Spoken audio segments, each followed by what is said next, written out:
First of all, ignore the weird bluish green tint. My capture card captured everything slightly in a weird color, no clue why. Today we're testing out the R5 430. This graphics card has 2GB of GDDR5 RAM, and you can get them online for about 15 to 20 United States dollars, which is pretty cheap. But the question is, can it game? Well, today we'll find out. In CPU-Z, you can see the CPU we're pairing it with, as well as the memory, motherboard, and everything else. We also have 16GB of DDR3 1600MHz RAM. Without further ado, let's try to game on this. In BeamNG Drive at 720p on the lowest possible settings in West Coast USA, it got 39 frames per second on average, with a 1% low of 32 frames per second. So, not great, but it did a pretty decent job. Now, there are several versions of this graphics card, a GDDR3 version and a GDDR5 version. My GDDR5 version can actually overclock very far on the memory and core clock. I was able to push the core clock to 1050 MHz, and the memory clock to 1350 MHz, which is a very large overclock. And I did that by pushing the power limit to plus 20%. So if you have the GDDR3 version, you can't really expect these frame rates, but by overclocking it this far, we did get a quite big improvement in how the games performed. On average, I got 51 frames per second at 720p, with a 1% low of 39 frames per second, which is roughly a 20 frame per second game in BeamNG Drive. I should also mention my graphics card is missing the fan, so it does get a bit warm. I do have a desk fan blowing on the graphics card to hopefully keep the temperatures under 100 Celsius, and it does succeed. It only gets to around 80, but that is why the temperatures are a bit high. Minecraft Java with sodium at 1080p with 8 chunks render distance and fancy settings, it was getting roughly 120 frames per second, which is, by all means, 107.5% playable, which is pretty awesome. Then I tried the complementary shaders on the settings I normally use them on, which is pretty much the high settings, and at 1080p it was getting roughly 10 frames per second, so 1010. Then at 720p it was getting about 15 frames per second, which is also very bad. Then I overclocked the graphics card as much as I did before, and it was getting 18 frames per second, so almost 20. Then with the complementary shaders on the lowest preset, or potato in other words, it runs at around 35 frames per second, and if I went into some super intensive areas, it would definitely drop into the 20s, but it is playable.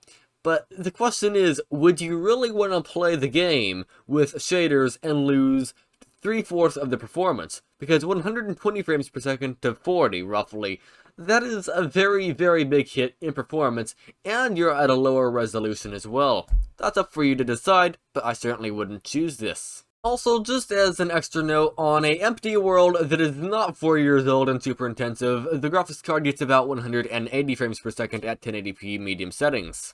Apex Legends at 1080p on the absolute lowest settings with a 60 FPS target got around 20 frames per second, which is rather poor. I was expecting it to run better actually. At 720p, it was a slightly better experience. It was mostly above 30 frames per second. It was around 30 to 35, though it would still drop into the 20s, and if there's super intensive spots in the map, which I don't know where those would be, I don't really play this game, but if there's intensive areas, I could see it easily dropping down into the teens, so definitely not ideal, but you know, you can still play the game with it. And then I tried to overclock the graphics card to the same overclock that I had before, and the game was getting roughly 50 to 60 frames per second, which is a quite nice improvement. Though the overclock is slightly too much, and it did eventually crash the game, so if I lower the overclock slightly, maybe by 10 or 20 MHz on the core or memory, I don't know which one's unstable, but one of those two, if I lowered it to something slightly lower, it would probably run nice and smoothly, and you'd probably still get around 50 to 55 frames per second. So all in all, it's not a very competitive experience, but I do think it is perfectly playable. Halo Infinite did not launch on this graphics card because Halo Infinite wants a DirectX 12 graphics card, and this is not DirectX 12 capable. CSGO at 1080p on the lowest settings with no overclock. It was getting around 50 to 60 frames per second. Occasionally it would drop into the upper 40s, but in general it ran pretty good. Then with an overclock, I took 10 MHz off the memory and core clock, and it was getting around 70 frames per second on average. It did drop into the lower 60s at times, but it never really dropped from 60 in the one match I played, which was on Deathmatch, and I would say it is running pretty decently. Now, because when you die in CSGO, the frame rate goes up into the 100s, it is pretty hard to get an average frame rate due to that, since I die pretty often, but yeah, it hovers in the 70s. Fall Guys at 1080p on the lowest possible settings, with a overclock, was getting around 35 frames per second.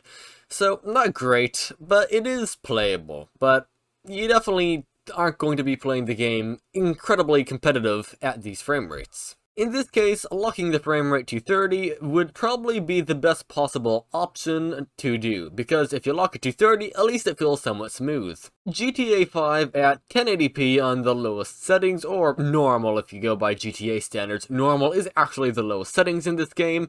Without an overclock, the game was getting roughly 25 to 30 frames per second, so not great, but it is definitely playable, if you don't mind 30 frames per second, that is. I should also add, the stuttering you are seeing on screen is due to the computer I was recording this with, or the capture card, one of those two. So I was recording this with an $80 laptop, and it didn't really like what I was doing, which was playing back a YouTube video in the background, as well as recording with OBS at 30 frames per second. It was overloading OBS, and everything was not working too good right then. But the game was getting a smooth 30 frames per second, even if you can't really see it right now.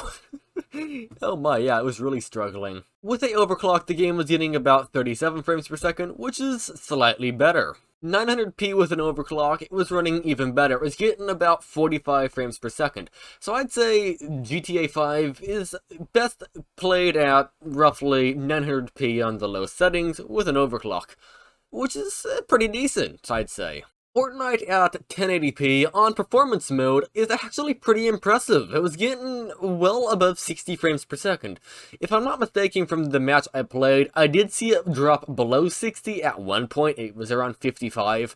But besides that, the whole time, it was at least 70 to 80 it seemed, if not 100, which is far better than I was actually expecting. I was expecting this to run around 25 to 30 frames per second. I also overclocked the graphics card slightly, and that did help a little bit, but not that much in this game. The only time it would drop below 60 is when it would have one of those random stutters, because it's stutter night, you know? Fortnite stutters like crazy. And then we have GTA 5. I'm really honestly impressed that this game actually launches on this. And it doesn't matter what I do, it's not getting above, let's say, 15 frames per second. It was hovering in the range of roughly 10 to 11 frames per second. And that is at the absolute lowest settings, with the absolute lowest possible resolution in the game, with the absolute lowest render scale, or FSR, it doesn't matter. It's sticking at 10 frames per second, and it looks like you rubbed Vaseline all over your screen, and then went over and burnt it with fire. Yeah, not very good. Shadow of the Tomb Raider at 800 by 600 with the absolute lowest resolution scale and the absolute lowest settings got an average frame rate of 33 on the benchmark, which is not very good at all, but it is actually a playable frame rate if you don't mind not being able to tell what you're looking at in the game, which at the same time that sort of makes the game unplayable because you can't really tell what you're looking at. So, yeah, either low frame rates and you can see what you're looking at, or barely enough frame rate and you can't see. And do I recommend you to go out and get one of these R5 430s? Well, the answer is it depends. Everything always depends. As a display adapter, I would not really recommend going for this, as there are cheaper options like a AMD HC5450. But for gaming, this is actually a pretty decent option if you play older games like Minecraft, CSGO, GTA 5, BeamNG Drive, and stuff like that. But for any modern games, I would try to avoid this graphics card and get something slightly newer, like a GTX 1050 or a GTX 1650, because those will give you a lot better performance and visuals in a lot of different games, because you'll be able to play games at higher frame rates and higher settings. And you'll be able to play newer games too, but those also are not nearly as cheap as this. Either way, thanks for watching, and have a nice day.